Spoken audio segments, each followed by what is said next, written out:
1 month ago, we visited Circle L Ranch near Broadwater as ranchers were beginning the long road to recovery from the Morrill Fire. Today, of course, the smoke is gone, but many of the challenges remain. The Morrill Fire burned more than 640,000 acres across the state, making it the largest wildfire in Nebraska history.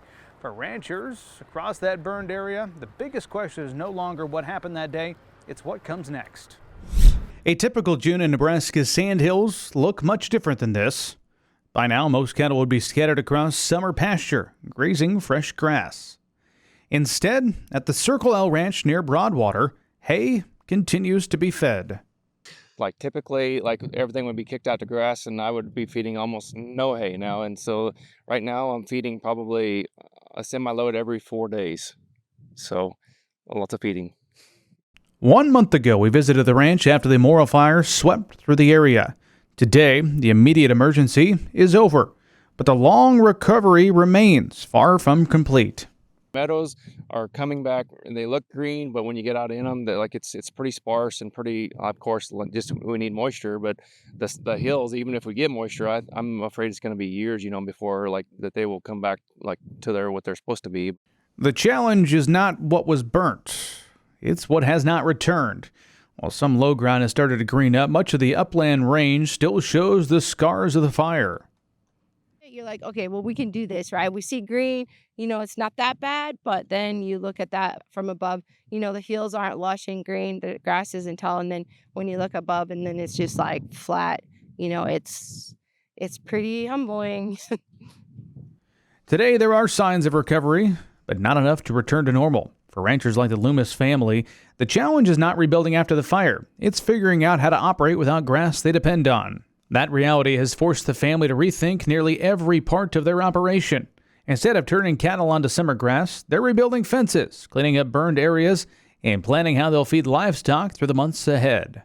Since we know we're not going to be going to summer pasture, we know that we're going to have to keep our cows locked up. We know that. And so we're just trying to plan for what that looks like. Normally, the ranch's hay meadows would provide winter feed. This year, many of those acres may need to be grazed because there are few other options. So all of our meadows that we typically hay burn, except for a couple up north, but we're going to have to graze them because we have nowhere else to go. So, I mean, I honestly don't know what our long-term plans are. And I hope hay prices don't go high, but I'm afraid they're going to start, so. Now, in the days following the fire, support arrived from every direction. Truckloads of hay, supplies, and donations poured onto the ranch from Nebraska and far beyond.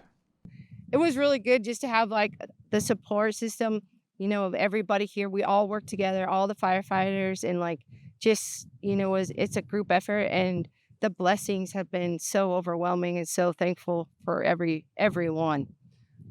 That generosity has bought valuable time, but the uncertainty hasn't disappeared.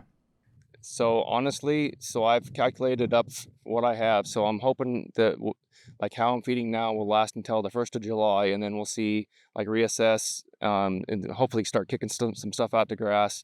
And then I'm thinking that'll leave about 600 bales of mostly just grass hay that I will have to save for towards the next winter, because typically I feed 12 to 1,400 bales every winter. So I mean that's about half of what I would need. So.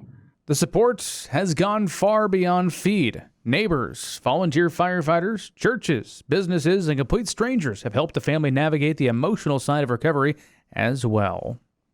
When you see a truck come in or people, send a card that has a little bit of money or some money in it, for us. Or even a Bible verse. Yeah, that's too. It's just so overwhelming. I think the emotional part, for sure, your mental health, it's trying, thankful we have a good support system. Like he said, Bible verses coming in, or just a phone call or a text, are you guys okay? Even those are the type of people that just keep us going, right?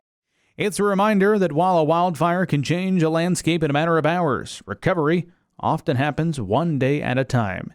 And despite the challenges still ahead, the Lumis family says one thing is not changing. No, we're dusting ourselves off. We're going to rebuild. We know that. We're not quitting. And so we're here. We're going to live it. Our kids are going to be stronger as well, I think. They're going to appreciate what we do have. And I think that is where we go, just dust ourselves. If there's one thing that farmers and ranchers are, they're resilient. Yeah. For now, recovery depends on two things: time and rain. While some vegetation has returned across the burned area, ranchers say meaningful moisture will determine how quickly the sandhills recover.